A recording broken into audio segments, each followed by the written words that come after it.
सभी साथियों को जोहार। जैसा कि जेपीएससी 2023 हमारा फॉर्म भराना स्टार्ट हो चुका है और उसमें कुछ पोस्ट ऐसे हैं जैसे कि डीएसपी, कारा अधीक्षक और प्रोबेशन ऑफिसर वगैरह। तो ये सब में कुछ शारीरिक योग्यताएं मांगा है जो कि गृह मंत्रालय के अंदर काम करते हैं और पुलिस सर्विस के अंतर्गत आते हैं। तो पुलिस सर्विस में देख लीजिए कि क्या क्या है, उसमें शारीरिक योग्यताएं तो चाहिए ही। तो उसमें है कि कुछ योग्यताएं कि शारीरिक तौर पर आप कितने हाइट होना चाहिए, क्या उसका सीना होना चाहिए, और कुछ ऐसे रोग हैं जो कि आप नहीं होना चाहिए, नहीं तो आप अयोग्य हो जाएंगे। तो ये सबको हम लोग जानेंगे और उसको जानने से पहले आ जाइए, सबसे पहले जानते हैं हम लोग ब्रह्मास्त्र के बारे में, जो कि अपना सिद्धि सिद्ध कर चुका है। जीपीएससी हमारा जो अगर बैकलॉग का एग्जाम हुआ है उसमें 110 प्रश्न में 84 प्रश्न इसमें डायरेक्टली हिट किए हैं।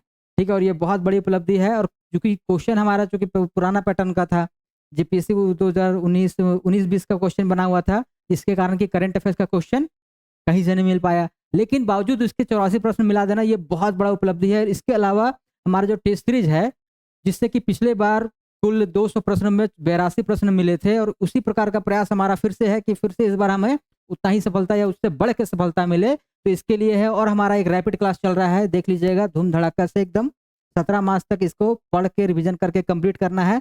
तो आइए हम लोग फिर से अपने टॉपिक पे आते हैं कि कितना कितना होना चाहिए। तो हाइट यहाँ पर देखिएगा कि ये है 165 इस कैटेगरी के लिए, यूआर BC1 BC2, ST SC के लिए 162, ठीक है, फीमेल के लिए 155।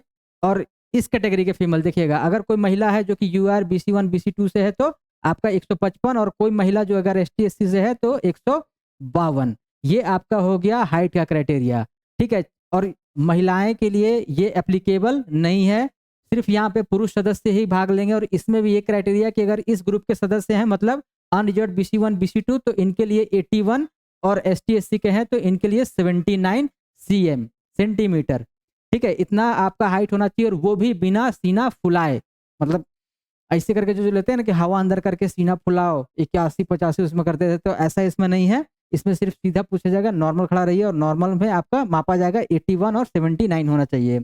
अब आते हैं हम लोग शारीरिक योग्यता पर कि शारीरिक योग्यता और क्या क्या मांगा है। कि शरीर में देखिएगा हड्डी और जोड़ों का कोई प्रॉब्लम नहीं होना चाहिए। उम्मीदवार के कोई मतलब कांके रिटर्न आप नहीं होने चाहिए कि कांके में भर्ती योग्य, वैसा नहीं भी नहीं होना चाहिए।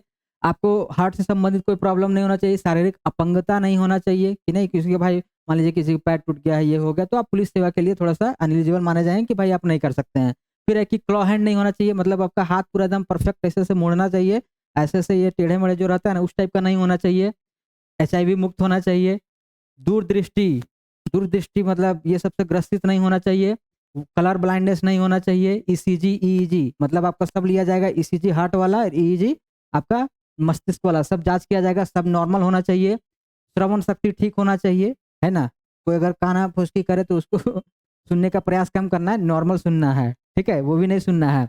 इसके बाद ये सब बीमारी हाइड्रोसिल, बेरोसिल और पाइल्स वगैरह नहीं होना चाहिए। चर्म रोग नहीं होना चाहिए। 2-3 चीज और मेंशन नहीं है, पता नहीं वो क्यों नहीं दिया गया है, ठीक है। जैसे एक फ्लैट फुट रहता है, सब में नॉकनी रहता है, ये सब में तो ये सब नहीं है चर्चा, तो खैर मान के चलना है कि सब नहीं है। बात बाकी इतना दिया हुआ है, तो इस पे हम लोग को देख लेना है कि इससे आप लोग फिट होने चाहिए, तभी आप पुलिस सर्विस के लिए एलिजिबल हैं, और तभी आप उस पर आप फोकस करिएगा। अन्यथा आप जाइए प्रशासनिक सेवा पे, कोई दिक्कत नहीं, प्रशासनिक सेवा में चलेगा। तो चलिए अभी के लिए इतना ही, धन्यवाद।